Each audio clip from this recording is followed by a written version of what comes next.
Hare Nama, Hare Nama eva kevalam, Kalo nasteva, nasteva, nasteva gatiranyata. Hare Nama, Hare Nama eva kevalam, Kalo nasteva, nasteva, nasteva gatiranyata.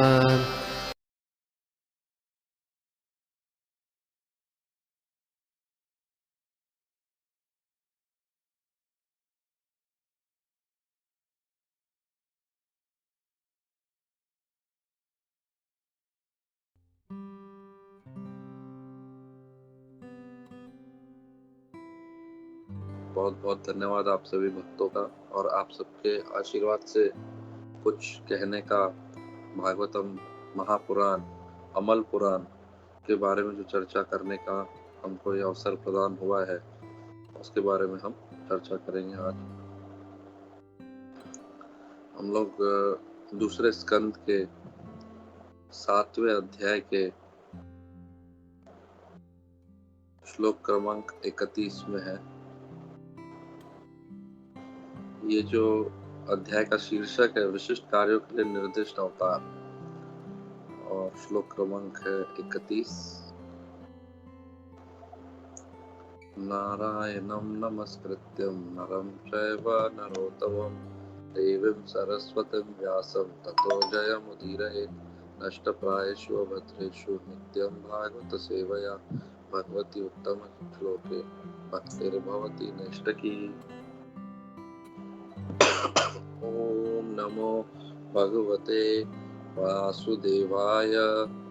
ओम नमो भगवते वासुदेवाय। ओम नमो भगवते वासुदेवाय। नंद चा मोक्षयाति भयात् वरुणस्यापाशदा गोपान् विलेषु पिहतान् मैसूनना च अहन्या प्रतम्निषि शयनितुं श्रमेण लोकां विकुण्ठ मुनपिष्यति गोकुलं स्म। भावार्थ श्रील प्रभुपाद द्वारा। जय श्रील प्रभुपाद। भगवान श्री कृष्ण ने अपने पिता नंद महाराज के वरुण के भय से बचाया और ग्वाल बालों को पर्वत की कंदरा में से, जहाँ मय के पुत्र ने उन्हें बंदी कर रखा था, मुक्त किया। यही नहीं, भगवान श्री कृष्ण ने वृंदावन के समस्त वासियों को, जो दिन भर काम में व्यस्त रहकर रात में थक कर निश्चिंत सोते थे, पर व्योम में सर्वोच्च लोक का भी भागी बना दिया। ये सारे कार्य दिव्य हैं और उनके ईश्वर तत्व के सिद्ध करने वाले हैं। तात्पर्य श्रील प्रभुपाद के द्वारा। जय श्रील प्रभुपाद। एक बार ब्रह्मवश अर्धरात्रि में ही श्री कृष्ण के धर्म पिता नंद महाराज यह सोचकर कि रात समाप्त हो चुकी है, यमुना में स्नान करने गए, तो वरुण देव यह सोचकर उन्हें वरुण लोक तक लेते गए कि वे भगवान कृष्ण के दर्शन कर पाएंगे। भगवान श्री कृष्ण अपने पिता को छुड़ाने गए। वास्तव में नंद महाराज बंदी नहीं थे, क्योंकि वृंदावन के सारे निवासी अहरनिश श्री कृष्ण का चिंतन करते हुए भक्ति योग की समाधि में निमग्न रहते थे। उन्हें किसी भौतिक कष्ट का भय न था। भगवत गीता में इसकी पुष्टि की गई है कि दिव्य प्रेमवश पूर्णतः आत्मसमर्पण करके भगवान की संगति में रहने से मनुष्य को सांसारिक कष्टों से मुक्ति मिल जाती है। यहाँ यह स्पष्ट उल्लेख है कि वृंदावन के वासी दिन भर कठिन परिश्रम करते थे और थक कर रात में चैन की नींद सोते थे, फलतः उन्हें पूजा करने या आध्यात्मिक कार्य के लिए प्रायः बहुत कम समय मिल पाता था, किंतु वास्तव में वे सर्वोत्कृष्ट आध्यात्मिक कार्यों में ही मग्न रहते थे। उनका हर कार्य आध्यात्मिक होता था, क्योंकि वह श्री कृष्ण के साथ उनके संबंधों से ही जुड़ा होता था। उनके कार्यों में के केंद्र बिंदु श्री कृष्ण थे, फलतः उनके सारे तथाकथित भौतिक कार्य आध्यात्मिक शक्ति से संतृप्त होते थे। भक्ति योग पद्धति का यही लाभ है। मनुष्य को चाहिए कि वे हर कार्य भगवान के निमित्त करे और इस प्रकार उसके संपूर्ण कार्य कृष्ण के विचार से संतृप्त होंगे, जो आध्यात्मिक साक्षात्कार में समाधि का उच्चतम रूप है। ओम ज्ञान ओम ज्ञानतिमिरन्दस्य ज्ञानाञ्जनशलाकया चक्षुरुन्मिलितं येन तस्मै श्रीगुरुवे नमः। मुखं करोति वाचालं पङ्गुं लङ्घयते गिरिं यत्कृपाहं तं वन्दे शुभश्रुतिं परमानन्दं माधवं कृष्णं कृष्ण चैतन्यं। हरे कृष्णा। भगवान श्री कृष्ण ने अपने पिता नंद महाराज के वरुण के भय से बचाया और ग्वाल बालों को पर्वत की कंदरा में से, जहाँ मैं से पुत्र ने उन्हें बंदी कर रखा था, मुक्त किया। यही नहीं, भगवान श्री कृष्ण ने वृंदावन के समस्त वासियों को, जो दिन भर काम में व्यस्त रहकर रात में थक कर निश्चिंत सोते थे, पर व्योम में सर्वोच्च लोक के भागी बना दिया। ये सारे कार्य दिव्य है और उनके ईश्वर तत्व के सिद्ध करने वाले। तो यहाँ पे आज हम देख रहे हैं, जैसे कल आप लोग ने देखा कैसे माता यशोदा की लीला भगवान ने की, वैसे भगवान अपनी लीला दिखा रहे थे। ये लीला दिखाने का उद्देश्य क्या था? जैसे कि 6 प्रश्न थे, किसी को स्मरण है वो 6 प्रश्न जो सूत गोस्वामी से नैमिषारण्य के ऋषियों ने पूछे थे? किसी को स्मरण है? पहला प्रश्न क्या था? जब सूत गोस्वामी से प्रश्न किया गया कि किसी को याद है? हम लोग ये भागवतम में भी ये चर्चा क्यों आ रही है? यहाँ पे जो इसका शीर्षक आ रहा है अध्याय का, विशिष्ट कार्यों के लिए निर्दिष्ट अवतार, ये भी एक प्रश्न था, अगर आपको स्मरण होगा। तो पहला प्रश्न था कि पहला प्रश्न था कि सारे जीवात्माओं के लिए सबसे उत्तम और श्रेयस्कर क्या है। दूसरा प्रश्न था कि सारे शास्त्र और इतने पुराण और ये सब वेद दिए गए, इनका उद्देश्य क्या है। तीसरा प्रश्न था ये भगवान कृष्णा ने ये धरातल पे क्यों अवतरित हुए। चौथा, ये जो चौथे प्रश्न का उत्तर ये है, भगवान की विभिन्न लीलाओं और उनकी जो कार्य है उसका क्या उद्देश्य था। पांचवा कि भगवान इस भौतिक जगत में, भगवान का भौतिक जगत के साथ क्या संबंध है और कैसे उन्होंने कार्य किए, तो ये भी उसमें आता है। और जो छठवां प्रश्न था कि जब भगवान कृष्ण ने धरातल से चले गए तो धर्म ने कहाँ पे अपनी शरण ली।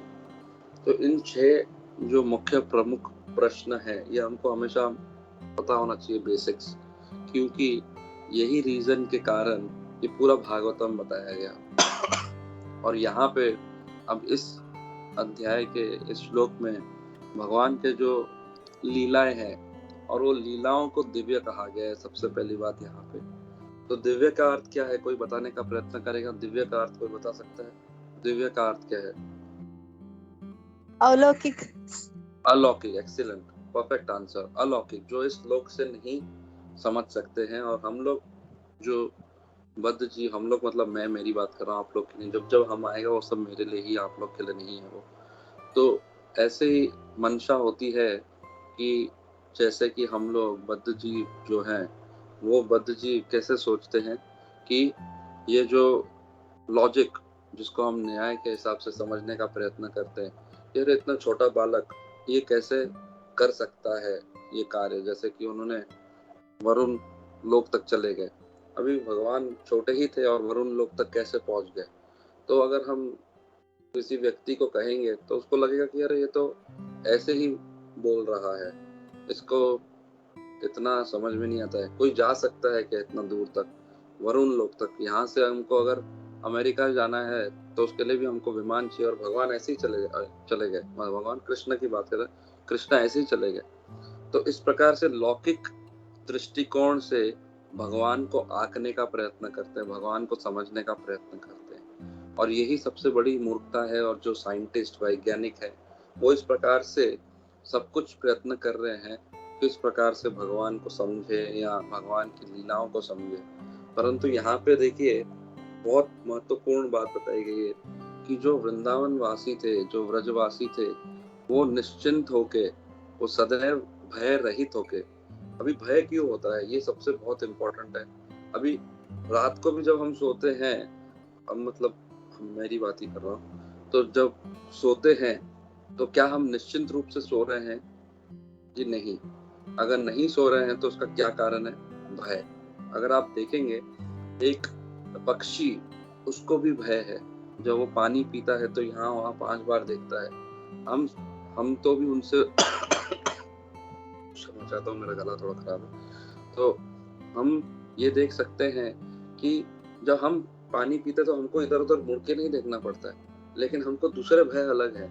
जैसे कि क्या भय है हमारे पास कि अरे कल क्या होगा मेरे जीवन का, परसों क्या होगा मेरे जीवन का, अभी क्या हो रहा है, मुझे क्या आने वाला है, मेरे बच्चों का क्या होगा, मेरे परिवार का क्या होगा, मेरे संसार का क्या होगा, मुझे ये नहीं मिलेगा तो क्या होगा। तो हम इस तरीके से निश्चिंत नहीं है, हमारे चिंतित रहते हैं। और चिंता जो है वो चिता के समान है, वो हमको बारंबार जितना हम चिंता करेंगे उतना हमको वो चिता की ओर बढ़ाएगा, हम लोग को मृत्यु की तरफ और अग्रसर जल्दी करेगा।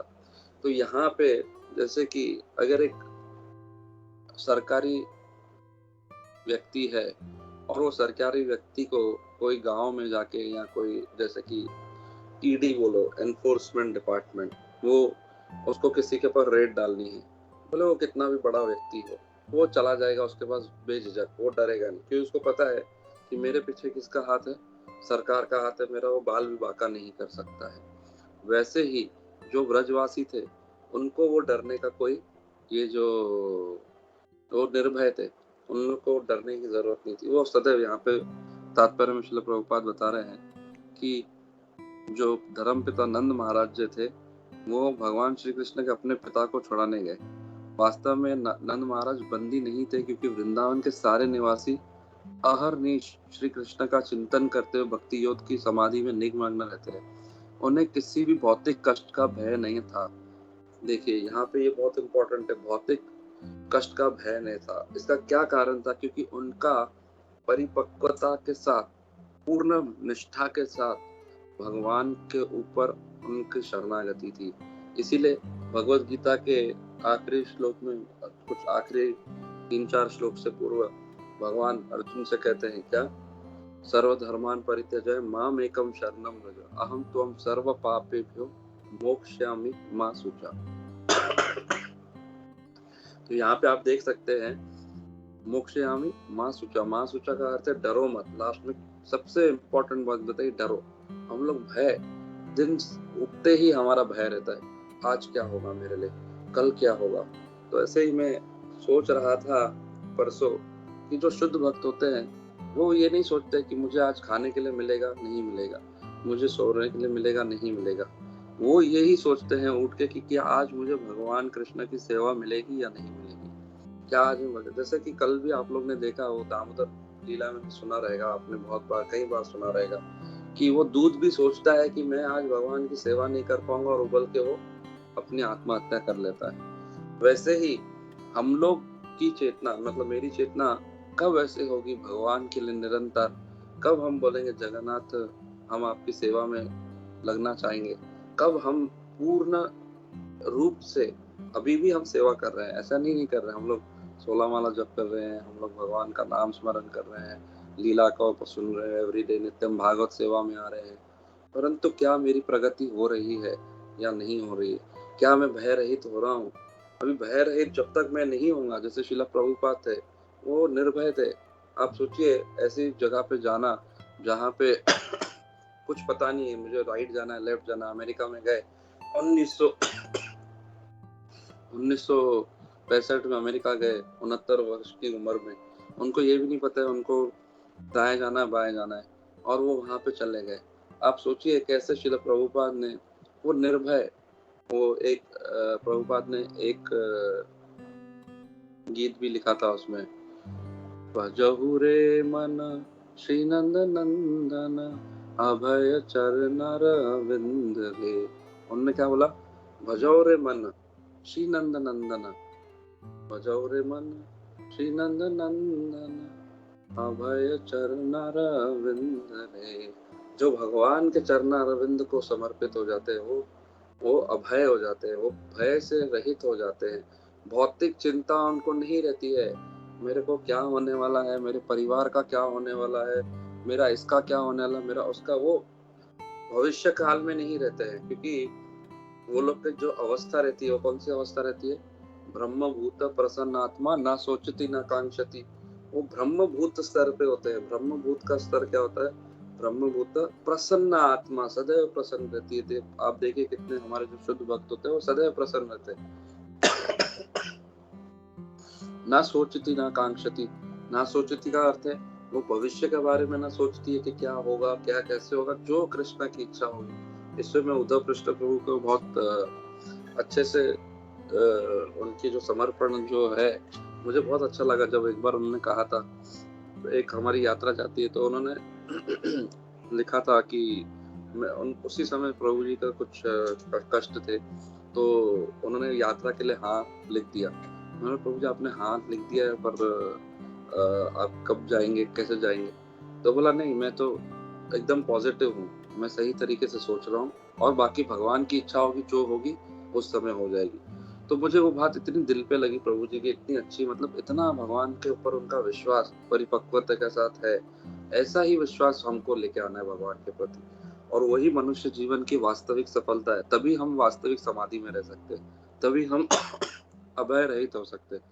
लेकिन अगर हमारा विश्वास नहीं रहेगा ना, हम डगमगा जाएंगे, हम गिर जाएंगे, हमारे जीवन में कभी भी विपरीत परिस्थिति आ जाएगी, हम डर जाएंगे, अरे ये क्या होगा।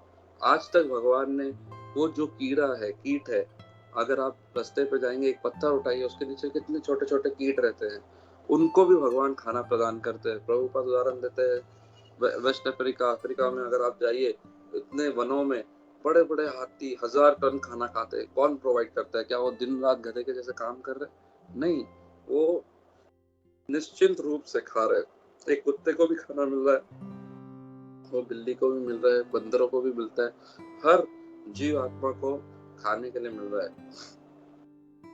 एक बार मैं आनंद वृंदावन प्रभु का लेक्चर सुन रहा था तो वो बता रहे थे बहुत अच्छे पॉइंट। वो बोल रहे थे कि वो परम पूज्य राधानंद महाराज से पूछ रहे थे, महाराज अगर मेरे जीवन में विपरीत परिस्थिति आ जाएगी तो कैसे मेरा जीवन शैली चलेगा? तो उन्होंने महाराज ने उनसे कहा कि अभी जो आपकी अवस्था है, बहुत अच्छा आप कमा रहे हो या जो भी है, अगर आपके जीवन में विपरीत परिस्थिति आ जाएगी तो आप ऐसी जगह पे चले जाना, जैसे कि वो बम्बई का कुछ उदाहरण दे रहे थे, नाम मुझे स्मरण नहीं है कौन सी जगह का, पर मैं आपको एक उदाहरण के हिसाब से समझाऊंगा। वो नाम जो है वो सही नहीं रहेंगे, लेकिन एक एग्जाम्पल से, अगर आप जूहू पे रहते हो तो उन्होंने कहा कि आप उधर जाके रहना, अपना कोई कल्याण के साइड पे जाके, वहां पे आपका खर्चा कम होगा, लेकिन रहना वहां पे जहाँ पे भक्तों का संग होगा, जहाँ पे सेंटर होगा, जहाँ पे भगवान के आप लीला स्मरण करते रहो, वहां पे रहो। तो प्रभु जी ने झिझक से एक और प्रश्न आगे महाराज से पूछा, महाराज अगर वहां पे भी मैं सस्टेन नहीं कर सका, मेरी कमाई वहां पे भी नहीं हो पाई, तो मैं क्या करूंगा? तो उन्होंने कहा कल्याण से फिर आप और थोड़ा नीचे चले जाना, एक गांव की तरफ, कसारा की तरफ। एक एग्जांपल बता रहा हूँ, पर एग्जैक्ट जगह का नाम नहीं पता है, पर वहां पे भी खर्चा कम हो, लेकिन वहां पे भी आपको भक्तों का संग मिलना चाहिए, ऐसी जगह चले जाना। तो महाराज फिर वो और झिझक हो गए, और झिझकते पूछा, महाराज अगर उधर भी नहीं हो सका तो क्या करना चाहिए? महाराज ने उसको बोला, तो आप है ना वृंदावन चले जाना, और वृंदावन में कोई आश्रम में आप सेवा करते रहना, और वहीं पे आपको आराम से कुछ खाने के लिए मिल जाएगा और ये मिल जाएगा, लेकिन भक्तों का संग होना चाहिए वहां पे। 4 चीजें उन्होंने बताई थी। 4 चीजें अगर भक्त के पास है तो भक्त को कभी नहीं डरना है। पहले तो हमारी जो माला रहती है, भगवान ने जो, प्रभुपाद ने जो हमारी दीक्षित माला रहती है। दूसरा, श्रीमद् भागवतम हमारे पास होना चाहिए, और जो भगवत गीता। तीसरा, हमारे जो गुरु के जो लेक्चर्स हैं सारे, और जो भी महाराज इसके लेक्चर है जो अभी आसानी से मिल जाते हैं यूट्यूब पे ऑनलाइन, वो होना चाहिए। और चौथा, खाने को थोड़ा प्रसाद मिल जाए। ये 4 चीजें अगर भक्त के पास है ना, उसको और कोई चिंता नहीं है, उसके पास सब कुछ जीवन की अवस्था में सब कुछ मिल जाएगा। तो अभी कोई बोल सकता है कि इतना मेरा इच्छा है, मुझे ये करना है, मुझे वो करना है, तो यहाँ पे ही एक पॉइंट आ जाती है, मुझे ये चाहिए, मुझे ये करना है, मुझे ये प्राप्त करना है, मुझे ये अवस्था तक जाना है, मुझे वो भक्त से आगे बढ़ना है, मुझे ये व्यक्ति से आगे बढ़ना है, मुझे उस व्यक्ति के पास ये वस्तु है, इस व्यक्ति से ऊपर पढ़ना है। इस प्रकार की अगर मेरी मंशा होगी तो मैं कभी भी आगे प्रगति नहीं कर पाऊंगा, क्योंकि यहाँ पे जो स्वभाव है व्यक्ति का, वो क्या है? वो स्वार्थी स्वभाव है। उसमें वो मुझे क्या प्राप्त होगा। लेकिन ये भी एक शुरुआत की अवस्था होती है। जैसे कि अगर आप देखें हमारे जो ध्रुव महाराज उनकी शुरुआत में क्या इच्छा थी? उनकी शुरुआत में यही इच्छा थी कि मुझे एक बड़ा सा राज्य चाहिए जो मेरे पिताजी के आगे चले जाऊं। परंतु वो गए परमपिता कृष्ण के पास और कृष्ण के पास ही जाके उन्होंने ये मांगा। तो वैसे ही अगर हमारी भी कोई ऐसी इच्छा है तो हमको कृष्ण के पास ही जाना चाहिए। कृष्ण के विपरीत हमारे पास नहीं जाना चाहिए। अगर हम देवी देवताओं से कुछ मांगने जाते हैं तो वो हम लोग को क्या करती है? वो हमको ऐसा वरदान तो दे देते हैं परंतु उसके पीछे कुछ बैकग्राउंड ऐसा भी उसके विपरीत कुछ हमको मिल जाता है। जैसे कि बामासुर असुर के वो शिव जी के पास वरदान मांगने गए तो वरदान तो मिला उनको लेकिन उनका लास्ट में नाश हुआ। हिरण्यकशिपु उनको भी वरदान मिला लेकिन उनका भी लास्ट में नाश हुआ। वहीं पे अगर आप भक्तों ने जो जो वरदान मांगे जब मांगे तो उनका सदैव सफलता प्राप्ति। ध्रुव महाराज को भगवान का ध्रुव लोक मिल गया और आज तक वो ध्रुव लोक उपस्थित है। तो इस प्रकार से भजो रे मन श्री नंद नंदन अभय चरणारविंद रे। तो जब हम इस प्रकार से भगवान को शरणागति करते हैं तो यहाँ पे श्रील प्रभुपाद बहुत इंपॉर्टेंट पॉइंट बता रहे हैं जो कि क्योंकि वृंदावन के सारे निवासी अहरनिश श्री कृष्ण के चिंतन करते हुए भक्ति योग की समाधि में निमग्न रहते थे। फिर आगे पॉइंट बता रहे हैं श्रील प्रभुपाद, उन्हें किसी भौतिक कष्ट का भय ना था। अभी हम लोग को यही भय डराता है, भौतिक कष्ट। जब परम पूज्य राधा गोविंद महाराज का एक बार मैं बात सुन रहा था, वो बोल रहे थे कि कैसे जब माता के गर्भ में बच्चा होता है कभी उल्टा पड़े रहते हैं। उनकी जो भाषा उन्होंने बहुत अच्छी बताई, जब माता के गर्भ में हम उल्टे पड़े रहते हैं तब हमको क्या कोई पूछने आता था कि क्या तुम खाना मिलेगा, तुमको पानी मिलेगा, कुछ अपना हमारा कोई शरीर बढ़ेगा? नहीं, कोई पूछने वाला नहीं रहता जब हम गर्भ अवस्था में रहते हैं। परंतु भगवान हमको वहां पे भी प्रदान करते हैं। तो ये कितना महत्वपूर्ण हमारे जो आचार्य गण हैं ऐसे उपमाओं से समझाते हैं कि हमको ऐसे साधुओं के संग के बाद ही भगवान के प्रति हमारी निर्भयता भगवान के ऊपर भौतिक जगत से बढ़ जाएगी और फिर हमको चिंतित होने की जरूरत नहीं होगी ज्यादा। क्योंकि अभी पूरा समय मेरा जो है वो चिंता में निकलता है कि कैसे मेरा परिवार चलेगा, कैसे मेरा घर चलेगा, कैसे मुझे ये मिलेगा, कैसे मुझे वो मिलेगा। इस प्रकार की चिंता से मैं दिन रात ऐसे भौतिक कष्टों में पड़ा हुआ हूँ। और इससे कभी किसी को आदि दैविक कष्ट है, कभी किसी को आदि भौतिक कष्ट है, किसी को कभी आदि आत्मिक। ये 3 प्रकार के कष्टों में हम लोग फंसे हुए हैं। और इससे अगर बाहर निकलना है तो हमको क्या करना पड़ेगा? शुद्ध भक्ति, भगवान की प्रेम में शुद्ध भक्ति के ऊपर पढ़ना पड़ेगा। तो यहाँ पे 3 पॉइंट समझेंगे हम लोग। 3 पॉइंट क्या है कि पहली बात, हमको ये निर्धारित करना चाहिए कि मुझे चाहिए क्या जीवन में।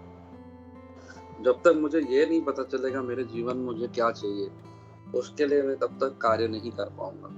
क्योंकि देखिए, जो भी व्यक्ति होते हैं सक्सेसफुल, जो भी सफलता वाले व्यक्ति होते हैं, उनका सबसे पहले होता है कि उनके जीवन का लक्ष्य क्या है। वो पहले अपना लक्ष्य निर्धारित करते हैं। जब तक हमारे पास लक्ष्य नहीं होगा तब तक हम लोग को, इसके लिए परम पूज्य जयपताका स्वामी महाराज का उदाहरण मेरे को हमेशा याद आता है कि जब तक अगर आप कोई जगह पे जाना चाहते हैं, सपोज एक विमान में आप जाना चाह रहे हो कोई देश में, लेकिन आपको पता ही नहीं कौन से देश में जा रहे हो और ईंधन पूरा भरा हुआ है उस विमान में और आप उस विमान में बैठे हैं, आप उड़ते हैं, लेकिन उड़ते हैं लक्ष्य ही नहीं पता है तो उड़ के वापस उसी तरीके से वापस वही जगह पे वापस आ जाते हैं क्योंकि हमको पता ही नहीं हमें कहाँ जाना है।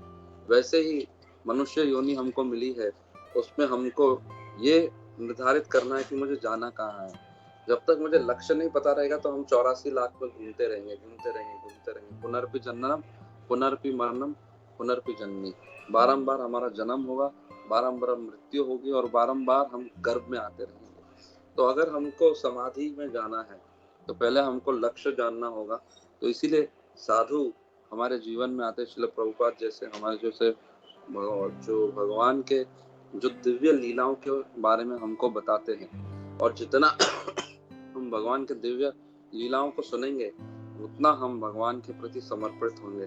तो पहला पॉइंट क्या है, हमारा लक्ष्य हमको जानना है।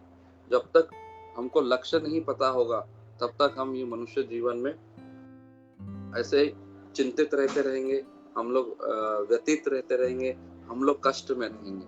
तो पहला हमें लक्ष्य पता होना चाहिए, कहाँ जाना है। मुझे तो भगवत धाम जाना है, मुझे भगवान की सेवा में लगा रहना है। ये अगर मेरा लक्ष्य रहेगा तो क्या होगा, फिर मैं उसके लिए कार्य करूंगा। अच्छा, where I have to go, then why I have to go, क्यों जाना है, उसका कारण क्या होना चाहिए। हम भगवत सेवा क्यों कर रहे हैं, भगवान के पास क्यों जाते हैं, क्या कारण है, कोई बता सकता है। कोई बोल सकता है मुझे कीर्तन अच्छा लगता है, मैं कीर्तन पे जाऊँ। कोई बोलेगा मुझे ना भजन पसंद है, मुझे भजन सुनना अच्छा लगता है। कोई बोलता है मुझे प्रसाद के लिए जाना है। कोई बोलता है कि मुझे लेक्चर सुनने जाना है, अच्छा लेक्चर सुनना है। कोई कहेगा कि मुझे भगवान के अर्च विग्रह की सेवा करना अच्छा लगता है, मुझे इसके लिए जाना है। तो ऐसी मंशा सही है क्या, भगवान की सेवा करना। मुझे कीर्तन करना है, मुझे प्रसाद पसंद है तो मैं प्रसाद में कर जाऊंगा, मुझे अर्च विग्रह की सेवा पसंद है मैं उधर जाऊंगा, मुझे कथा करना अच्छा लगता है या सुनना अच्छा लगता है तो वैसा करूंगा। तो ये मंशा सही है या गलत है? गलत है प्रभु, ऐसा सोचना। क्यों गलत है? गलत का, वो भगवान की सेवा के लिए जा क्योंकि वो अपनी प्रसन्नता के लिए कर रहा है, मुझे अच्छा लगता है इसलिए, भगवान की Excellent. प्रसन्नता के लिए नहीं कर रहा। यस, यहाँ पे इसीलिए ये दूसरा पॉइंट हमको जानना है कि ये ब्रजवासियों का मूड था जो यहाँ पे बताया गया है। श्रील प्रभुपाद बता रहे हैं कि यहाँ पे वो आगे बोलते हैं, उन्हें किसी भौतिक कष्ट का भय नहीं था। भगवत गीता में इसकी पुष्टि की गई है कि दिव्य प्रेम वश पूर्णता आत्मसमर्पण करके भगवान की संगति में रहने वाले मनुष्य को सांसारिक कष्टों से मुक्ति मिल जाती है। यहाँ पे पूर्णता आत्मसमर्पण होता है। अभी हम आत्मसमर्पण कर रहे हैं, अभी हम प्रयास कर रहे हैं आत्मसमर्पण का, अभी तक शरणागति नहीं हुई है। जब पूर्ण शरणागति आ जाएगी तब हम लोग इस भौतिक जगत से निश्चिंत होकर बाहर निकल सकते हैं और सांसारिक कष्टों से मुक्ति मिल जाती है। यहाँ ये स्पष्ट उल्लेख है कि वृंदावन के वासी दिन भर कठिन परिश्रम करते थे और थक कर रात में चैन की नींद सोते थे। फलतः उन्हें पूजा करने या आध्यात्मिक कार्यों के लिए प्रायः बहुत कम समय मिल पाता था, किंतु वास्तव में वो सर्वोत्कृष्ट आध्यात्मिक कार्यों में ही मग्न रहते थे। उनका हर कार्य आध्यात्मिक होता था क्योंकि वो श्री कृष्णा के साथ उनके संबंध से ही जुड़े थे। उनके कार्यों के केंद्र बिंदु श्री कृष्णा थे। फलतः उनके सारे तथाकथित भौतिक कार्य आध्यात्मिक शक्ति से संतुष्ट होते थे। तो ये भी बहुत इंपॉर्टेंट पॉइंट है कि हमारे जीवन के जो कार्य है उसको, उस वातावरण को उतना सुंदर तरीके से हमको बनाना है कि मेरा जो हर कर्म होगा भगवान की सेवा के लिए होगा। इसमें ये गीत हमेशा मैं बताता हूँ कि भगवान के लिए सब लोग गाते हैं, हर कर्म अपना करेंगे ऐ वतन तेरे लिए। लेकिन ऐसा नहीं होना चाहिए, हर कर्म अपना करेंगे ऐ कृष्णा तेरे लिए, दिल दिया है जान भी देंगे ऐ कृष्णा तेरे लिए। तो ऐसे हमारे बहुत सारे आचार्यगण हैं जिन्होंने अपना जीवन इसी शैली से छोड़ा है। जैसे श्रील प्रभुपाद ने अपना पूर्ण उदाहरण से बताया कि कैसे हमको अपना मनुष्य जीवन भगवत सेवा, भगवत धाम के लिए, ये भगवान के भक्तों के लिए करनी है। तो पहला पॉइंट हमारा लक्ष्य। दूसरा पॉइंट क्या है, भगवान और भगवान के भक्तों की प्रसन्नता के लिए, और वो करने के लिए क्या करना पड़ेगा, हाउ। पहला तो क्या है, where, then why, then how. How यानी कैसे जाना है, तो उसके लिए हम लोग को क्या करना पड़ेगा, हमारा जो बेसिक्स है ABCDE। पहला जो है एसोसिएशन ऑफ डिवोटीज, भक्तों का संघ। B यानी books reading, Bhagavad Gita Bhagavatam. C for chanting और D फॉर DT वर्शिप, भगवान की अर्च विग्रह की सेवा। E for eating prasad. जब इस प्रकार का हमारा एसोसिएशन होगा, सबसे इम्पोर्टेंट जो आप लोग रोज कर रहे हैं, नित्यम भागवत सेवा, या ये जितना हम करेंगे नित्यम भागवत सेवा उतना हमारा भौतिक कलमश कम होता जाएगा। लेकिन जितना नहीं, तो आप देखिए, अगर आपने भी अनुभव किया रहेगा अपने जीवन में कि कैसे जब हम भक्ति में नहीं थे और जो व्यक्ति भक्ति में नहीं है और वो भक्ति में नहीं होने के जीवन में, उनके जीवन में अगर कोई विपरीत दशा आ जाती तो कितने व्यर्थ हो जाते हैं, कितने चिंतित हो जाते हैं, वो सुसाइड कर देते हैं, वो डिप्रेशन में चले जाते हैं। लेकिन भक्त इतना तकलीफ नहीं लेता, वो सदैव संतुष्ट रहता है, वो कहता है जो कृष्णा की इच्छा हो। जैसे पांडव थे, कुंती महारानी थी, वो बारंबार विपदा मांग रही थी, उनके साथ तो इतना अन्याय हुआ, आपने प्रहलाद महाराज को देखो, उनके पिता स्वयं उतने अन्याय करने लगे। लेकिन अगर आप सोचिए, एक हमारे जीवन में कुछ कष्ट आ जाते तो हम कितना हिल जाते हैं, हम लोग एकदम घबरा जाते हैं। लेकिन प्रहलाद महाराज के जीवन में कितने कष्ट आए। सोचिए, पहाड़ से धक्का दे दिया उनको, गरम तेल में डाला जा रहा है, हमको थोड़ा गर्म पानी लगता नहीं है, मिलता नहीं है, तो हम लोग हिल जाते हैं। हम लोग की मेरी बात कर रहा हूँ, आप लोग की नहीं। मुझे गर्म पानी नहीं मिला, लेकिन वहां पे तेल, गर्म तेल में डाला जा रहा है, लेकिन उनकी निष्ठा देखिए कितना। वो सदैव क्या बोल रहे हैं, भगवान के ही स्मरण कर रहे हैं, सदैव उनका चिंतन ये, भले मुझे मारो भी, राखो भी, किधर भी रखो, लेकिन मैं आपकी सेवा कभी नहीं छोड़ूंगा। जैसे कि चैतन्य महाप्रभु ने भी क्या कहा, आश्लिष्यवापादरतं पिनष्टुमं अदर्शनान् मर्म हतां करोतु वा। ऐसा श्लोक है पूरा, आश्लिष्यवापादरतं पिनष्टुमं अदर्शनान् मर्म हतां करोतु वा यथावथा ता मत प्राणनाथस्तु सेवना। पर मैं मिस कर रहा हूँ एक बात, आश्लिष्यवापादरतं पिनष्टुमं अदर्शनान् मर्म हतां करोतु वा यथावथा ता वादलंपटो मत प्राणनाथ स एव ना प्रहा। इसका अर्थ ये है कि भगवान आप मुझे कैसे भी करो, मारो, फेंको, तोड़ो, जो भी करना है करो, मेरे नाथ प्राण तो आप ही हो। आप मुझे स्वर्ग दे दो, मुझे नरक दे दो, मुझे संसार का सारा ऐश्वर्य दे दो, या आप मुझे एकदम विप्र ब्राह्मण सुदामा जैसे बना दो, जो आपको करना है करो, मैं बस आपको समर्पण हूं। जिधर आपको मेरे लिए जो सही लगता है, जब हमारी इस प्रकार की निष्ठा जैसे वृंदावन वासियों की थी हो जाएगी, तब हम इस भौतिक जगत के जो 3 तापों में दिन रात स्ट्रगल कर रहे हैं, संघर्ष कर रहे हैं, उठने से लेकर सोने तक हम लोग का यही संघर्ष चल रहा है, और इस संघर्ष से हम मुक्ति प्राप्त कर सकते हैं। और यही भगवान की इन दिव्य लीलाओं से हमको सीखने को मिलता है, और श्रील प्रभुपाद बता रहे हैं। इसलिए जो फाइनल पॉइंट है हम लेके खत्म करेंगे। तो पहला था कि हमें लक्ष्य जानना होगा हमारे जीवन का, और उसको बारंबार स्मरण कराना है। जितना हमको वो लक्ष्य याद रहेगा, हम लोग को ये चीजें दूर करती जाएगी हमारी भौतिक चिंता से। फिर दूसरा, वो लक्ष्य में क्या उद्देश्य है उस लक्ष्य का, वाई, क्योंकि हमको उसमें भगवान को संतुष्ट करना है, भगवान के आनंद के लिए कार्य करना, ना कि मेरे आनंद के लिए। जैसे ही मैं सोचूंगा मेरे आनंद के लिए कार्य करना है, तो वो समर्पित नहीं होगा और प्रगति ज्यादा नहीं होगी। फिर उसका आएगा हाउ, कैसे, जो मैंने पॉइंट्स आपको होते हैं 5, वो पॉइंट ABCDE और नित्यम भागवत सेवा, जो एसोसिएशन ऑफ डिवोटीज हम लोग रोज सुबह आके मिलते हैं वो इम्पोर्टेंट है।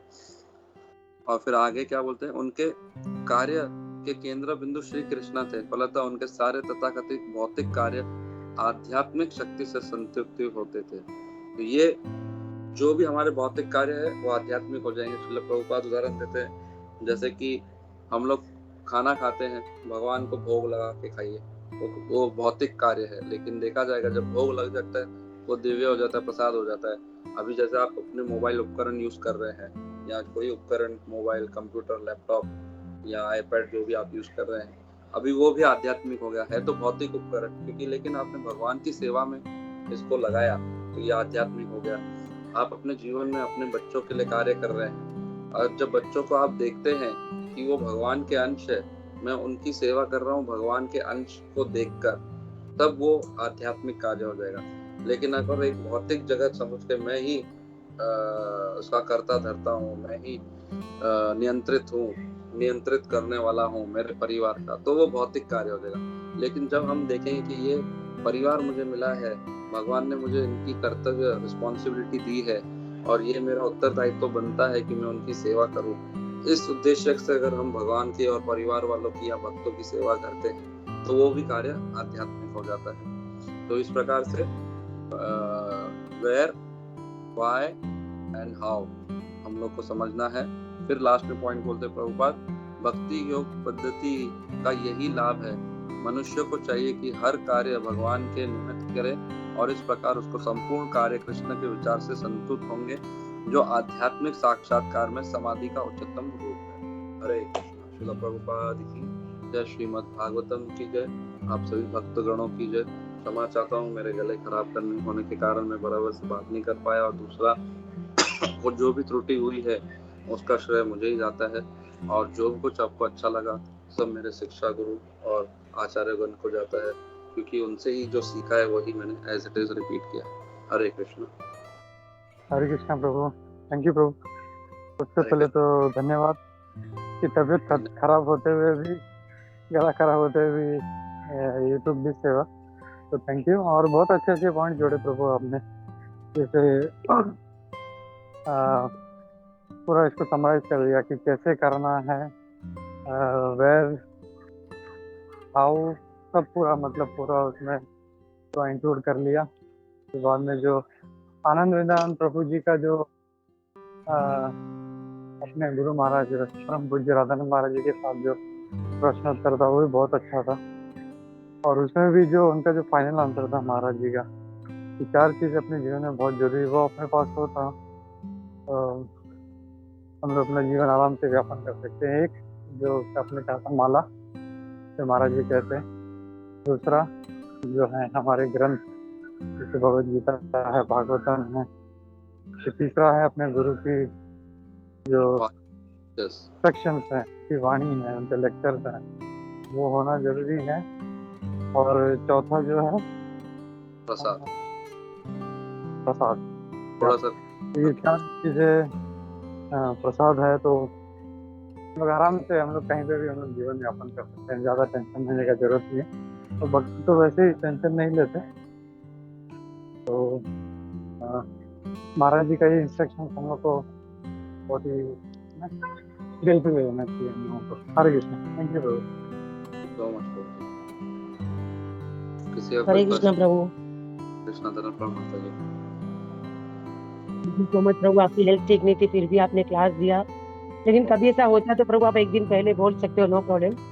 But really proud of you कि आप फिर भी क्लास के लिए रेडी हुए थे, क्लास देने आए।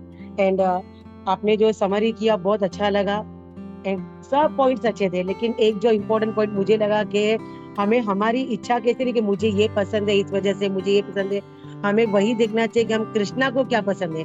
हमें अगर वो सोचना भी है तो हमें ये सोचना चाहिए कृष्णा की, मतलब कृष्णा की सेवा करनी है हमें। ऐसा नहीं कि मुझे ये पसंद है इसलिए, वो नहीं। तो ये सब पॉइंट्स बहुत अच्छे लगे। और जैसे आपने बताया भागवतम भगवद गीता अपने साथ हो, और कृष्णा की अभी इतनी को कृपा है कि मोबाइल में भी सब आ गया है, तो वो भी एक अच्छी बात है कि चलो वही सब एक साथ हो जाए, फिर किसी को ऐसा नहीं लगे रे भागवतम लेना पड़ेगा, ये होता है कभी ऐसे। एंड आपने जो समरी किया था उसमें ऐसा है कि जिससे आपकी कोई पॉइंट अगर स्टार्टिंग में एड भी मिस भी हो गया होगा, तो ये जो आखिरी में आपने पूरा बताया तो उसमें भी पूरा कवर हो गया। तो थैंक यू सो मच प्रभु जी, बहुत ही सुंदर क्लास था, बहुत अच्छे अच्छे अलग से पॉइंट ये थे, क्वेश्चन जैसे आपने पूछे उस तरह भी अच्छा लगा। तो thank you Prabhu, thank you so much. Hare Krishna, दंडवत प्रणाम।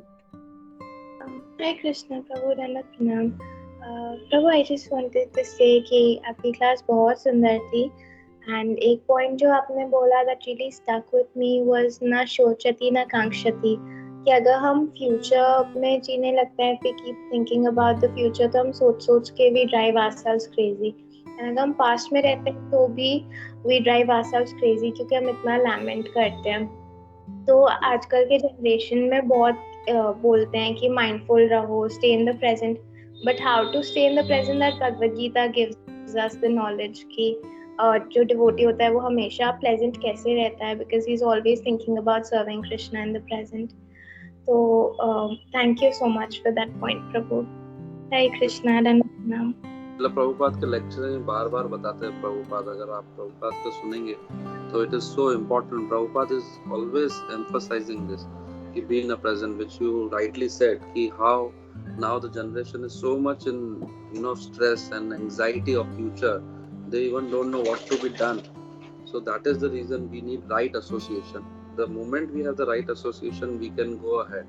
और हमारा एसोसिएशन अगर सही नहीं, साधुओं का संग नहीं, इसलिए तो हम लोग ये अटक जाएंगे। तो very good point, this always remind me also because of you all devotees that हमको भी प्रेजेंट, मैं भी बहुत सोचते रहता हूँ फ्यूचर के बारे में। तो it is very good and very important point, we have to practically live on it. हम लोग को इसको जीना है बेसिकली।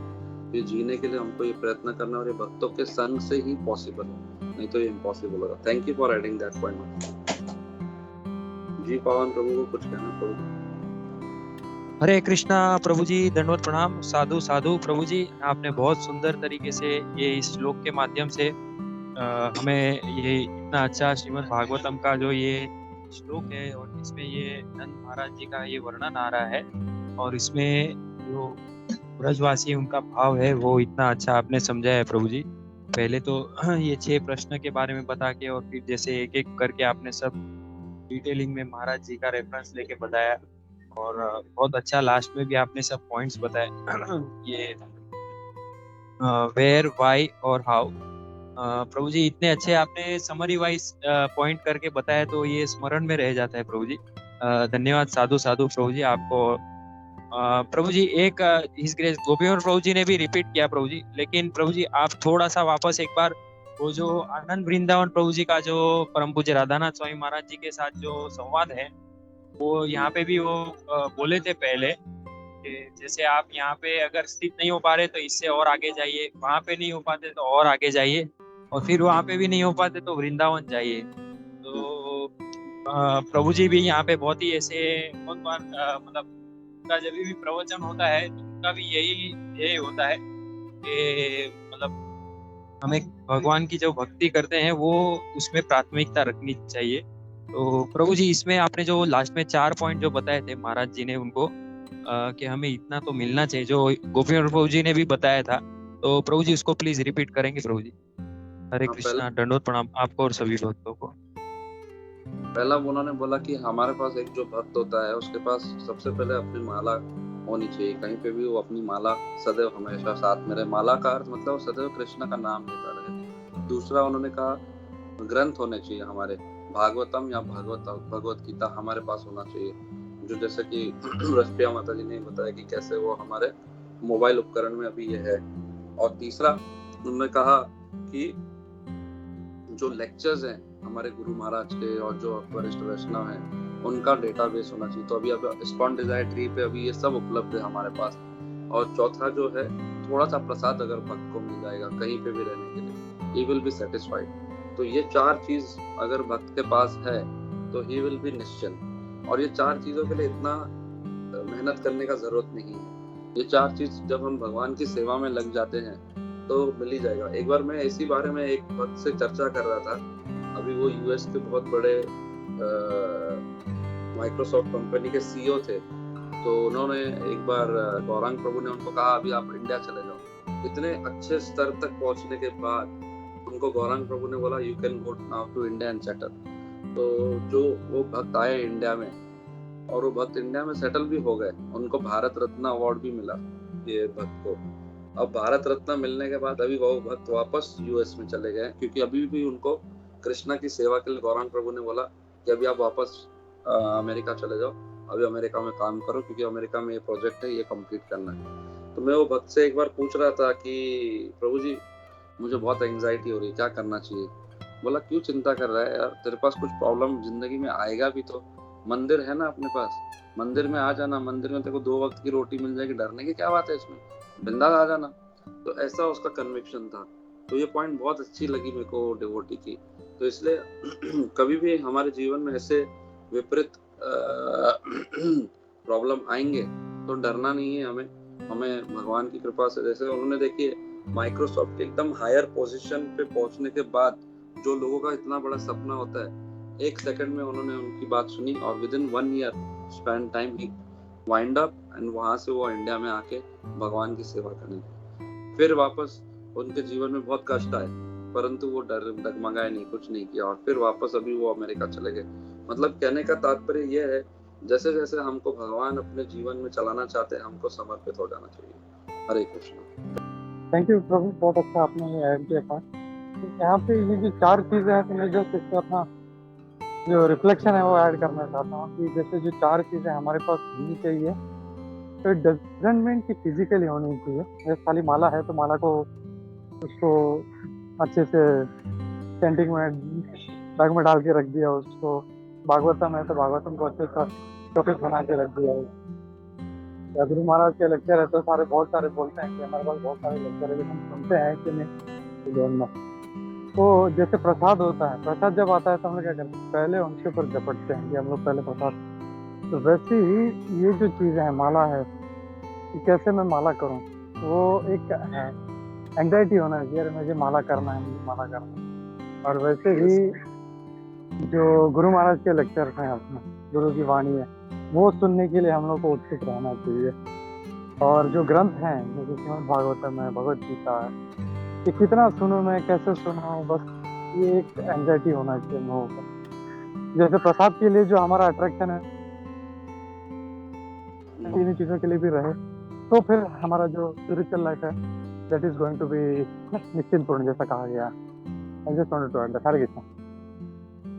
हरे कृष्णा, वेरी इंपॉर्टेंट पॉइंट। हमको अपने जीवन में डालना है, ऐसे रख के रखना नहीं है, 4 चीजें आ जाएगी बस हो गया, चलो मेरे जीवन का हो गया, अभी ऐसा नहीं करना। We have to implement, that is important. Thank you Prabhu ji.